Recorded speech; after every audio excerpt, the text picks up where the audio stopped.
Do you ever feel like you're just behind? Like there's not enough time in the day to get everything you want to get done? Sometimes this is called the tyranny of the urgent. There's always things pressing against you. Like, how many emails do you have waiting in your inbox right now that you need to reply to? How many phone calls do you need to make? How many people are waiting for you to call them back on something? Like, somebody's birthday is coming up, right? You have to buy them a gift. You have to send them a note. How about your house, where you live right now? How's the garage look? Is it clean? Is it organized? I'm sure there's a closet or two that could use some organizing, or clothes that you need to sort out. Have you talked to your mother lately? How's your career path looking? Are you lining up things for training? Have you been working out lately? Are you eating right? Do you have a plan to change? Fill in the blank.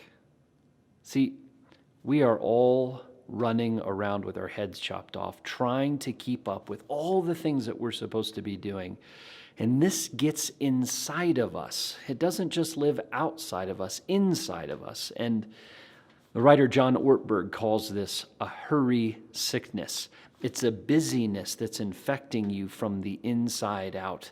And when we think about becoming great neighbors and taking the great commandment literally and seriously, the greatest obstacle to us being great neighbors and obeying the great commandment is time.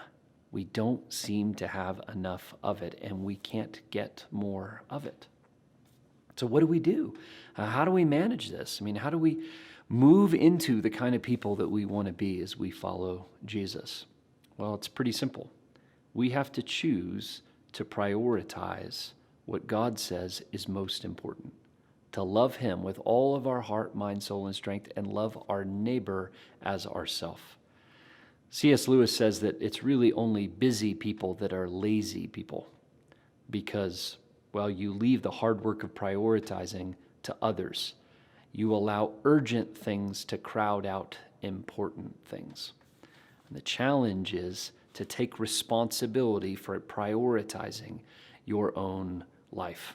Anyone that's ever packed a car for a vacation knows this, right? You remember this as a kid? You're getting ready to go on a big camping trip, big car trip. And the dad usually stands in the driveway and says, "Don't put anything in the car. No one put anything in the car. Just lay everything out in the driveway, and then I'll organize everything," right? Because if you do that right, there's a win to this. There's a moment when you pack everything in the car and you've won. When? When do you know you've won? When you get in the car and there's clearance, you can still see out the rearview mirror. Win, right? If you just let everyone start heaping everything in the car, it all just jumbles together and you get half as much in, because priority determines capacity.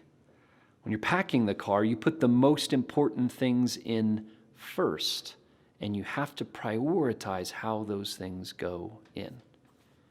When Jesus says what's most important is to love God with everything you have and love your neighbor as yourself, that's something we have to put in first.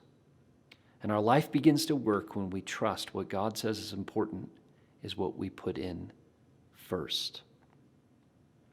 The greatest obstacle to you becoming the neighbor that God is calling you to be, the greatest obstacle is prioritizing by way of your time.